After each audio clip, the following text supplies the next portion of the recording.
Estamos en la primera carta de Kefa, capítulo 3. Grandes enseñanzas que tiene esta carta. Porque también Mashiach padeció una vez por los pecados, el Sadik por los transgresores de la Torá, a fin de traeros a Elohim.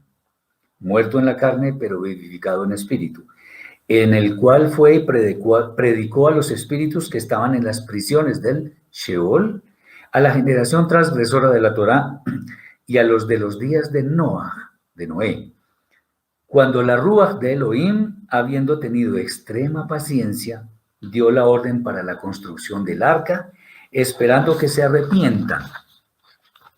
Mas solamente unos pocos, es decir, 8 almas, fueron salvas por medio del agua.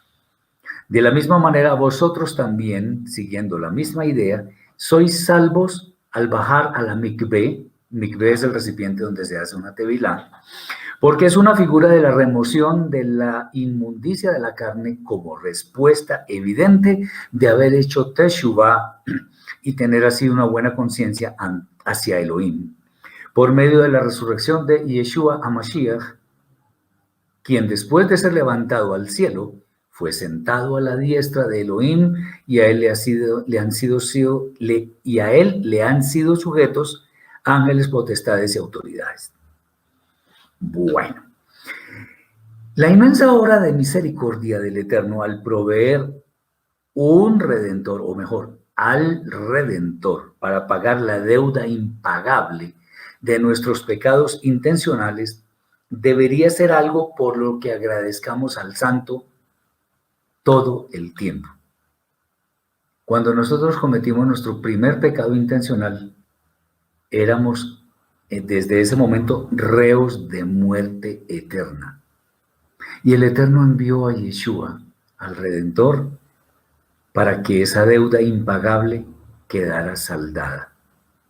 Acordémonos lo que está escrito, lo voy a leer para que recordemos esos pasajes que son tan indispensables que conozcamos en nuestra vida. En el libro de Yeshayahu, Isaías 59, capítulo 59, versículo 20, dice así: y vendrá el Redentor a Sión y a los que se volvieran de la iniquidad en Jacob, dice el Eterno. Bueno, ahí no está escrito, esto es la Reina Valera, pero ahí lo que está diciendo es que vendrá el Redentor a los que se vuelven de los pecados intencionales en el pueblo escogido que es Israel. Bien. Él vino, Yeshua, vino por quienes estábamos perdidos en nuestras faltas, de manera que el destino seguro era vergüenza y confusión perpetua, como lo dice Daniel, capítulo 12, versículo 2. Lo que viene a continuación es un pasaje que muchas personas han interpretado de diferentes maneras, sin que en realidad existan muchos motivos para que se tenga certeza de su significado. Se trata del tema de la bajada de Yeshua al Sheol, o del alma de Yeshua al Sheol. Hemos de mencionar algunas interpretaciones que se refieren a lo mismo, en el sentido de que Yeshua bajó allí al Sheol a hablar con los ángeles caídos que causaron el desmoronamiento de la civilización anterior al diluvio. Bueno, en realidad esto no tiene mucho sentido, pues hemos reiterado en muchísimas oportunidades que la Escritura no da ninguna prueba, estoy hablando de la Escritura hebrea, ninguna prueba de la existencia de ángeles caídos. La caída del hombre fue por culpa del hombre mismo y no de los ángeles.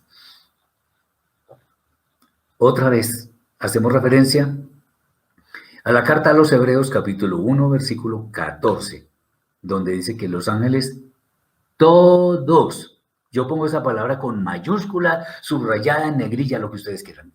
Todos los ángeles, sin excepción, cuando dice todos es sin excepción, son espíritus que ofician a favor de quienes han de alcanzar la salvación. Nada más. Por lo tanto, son emisarios del Eterno que cumplen todo lo que Él dice. Ángeles rebeldes no existen, porque es que no hay forma de hacerle contrapeso al Eterno, lo cual hemos dicho incansablemente. Bien, si nos atenemos a lo que dice el texto, debemos poner en relieve lo que es el Sheol, que de acuerdo con las evidencias que encontramos en varios pasajes, es el lugar, decimos lugar porque, bueno, porque es donde van las almas de quienes han muerto, por eso decimos lugar entre comillas, sean buenos o sean malos. Ahora, la parábola del rico y Lázaro, expuesta por Yeshua en una manera muy sabia, nos sugiere que en el Sheol hay dos espacios, dos. Uno, como una cámara, un espacio para las almas de quienes han de alcanzar la salvación, y otra para los que han de ser condenados. Acordémonos que decía Yeshua que el rico abajo en el lugar de tormento clamaba porque Lázaro le fuera a predicar a su familia, etcétera, etcétera. Y decía que por favor que bajara, aunque sea para mojar. Claro, obviamente todo eso es figurado, pero se habla de un lugar de sufrimiento. Entonces, Yeshua expone que hay un gran abismo entre los dos lugares. Aquí se dice que están encarcelados, pues porque evidentemente no se les deja salir de ninguna forma. Entonces, bueno, es que aquí vienen a colación tantos temas.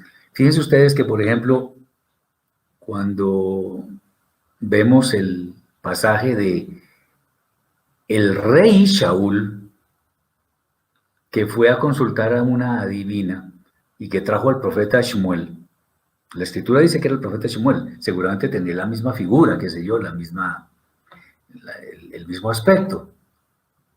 Pero es que los espíritus, o sea, mejor dicho, en el Sheol las personas quedan esperando el juicio, eso también está escrito. Entonces lo que puede venir ahí es algo oculto, pero no es del Eterno.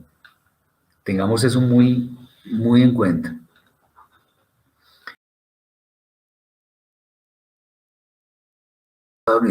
No, si es que eso es una alegoría, por eso es una parábola. Una parábola es un midrash, es alegórico, no es literal. Lo que pasa es que está ilustrando con un ejemplo una verdad que está detrás de eso, y es que al Sheol van las almas de los que mueren, pero pareciera que los malos están separados de los buenos, eso es todo. Pero sí las almas están esperando el juicio. Me voy a adelantar un poco porque ese versículo creo que ya lo tengo citado para estas charlas.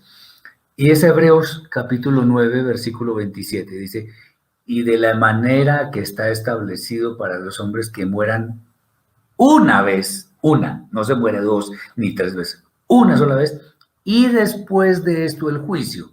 O sea que las personas que están en el Sheol, las almas que están allí, están esperando el juicio. Ya hablaremos en alguna oportunidad, si el Eterno nos da ese permiso, de ver cómo es que se puede ilustrar gráficamente, si se quiere, cómo es ese tema de que las personas están esperando el juicio. Y cómo es eso de que mueren y después de esto el juicio. Entonces, ¿cómo sale eso? Ya lo veremos. No es tema de esta enseñanza. Entonces, de acuerdo con esto de que están encarcelados y todo aquello, pareciera que una idea que tiene sentido es que el alma de Yeshua fue a las profundidades del Sheol a predicar las buenas nuevas de salvación a quienes van a ser condenados, porque eso ya no tiene reversa, eso ya está decretado. Esto es muy especialmente lo que está dicho acá, a la generación anterior al diluvio, para mostrar que efectivamente sí había una salida a la vida eterna, la cual estaba en las posibilidades de ellos alcanzar. Haciendo el paralelo con lo que se vivió en los días de Noé, Kefa nos dice que nadie se arrepintió en esta generación, por lo cual Noé y su familia fueron los únicos que fueron salvos. Pues el Eterno es justo Y eso es algo que podemos afirmar. Si el Eterno salvó solamente a 8 personas, es porque los demás merecían ser destruidos. Y esto fue por la acción del agua.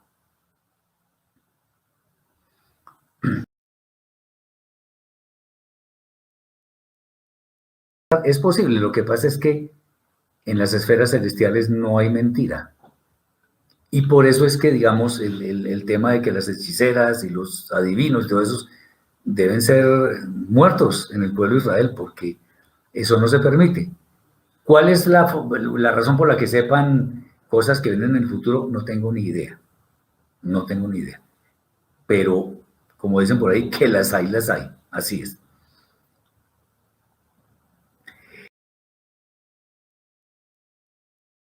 No importa si están dormidos, no, están esperando el juicio. Eso de que están dormidos, o sea, ¿cuál es el tema? Si están dormidos o no, están esperando el juicio. No pueden hacer nada. En uno de los escritos, no me acuerdo cuál es dónde está, dice, en el Sheol, ¿quién te alabará? Pues nadie, porque allá están, no pueden hacer nada. Entonces, dormidos significa que no pueden hacer nada, que están impedidos para hacer alguna cosa, porque ya la vida en esta edad presente ya pasó. Entonces, dormidos es un término que se utiliza. Pero eso es todo. No tratemos de entender todo literalmente porque nos vamos a confundir. Ahora, ¿cómo saber si debemos entender literalmente o alegóricamente? Hay que estudiar, hay que tener un maestro de las raíces hebreas de la fe y por eso cuando empecemos a estudiar en una forma muy concienzuda, vamos a entender cuándo podemos interpretar literalmente y cuándo no. Bien. Ok, entonces, el paralelo se establece de aquello que murieron que murieron todos y solamente se salvaron 8. El paralelo con toda esta situación se establece cuando hacemos una purificación que sea consistente con nuestro estado interior de arrepentimiento y santidad. Como Yeshua resucitó, nuestra esperanza no es vana para entrar en la eternidad. Tengamos muy claro esto. Bien.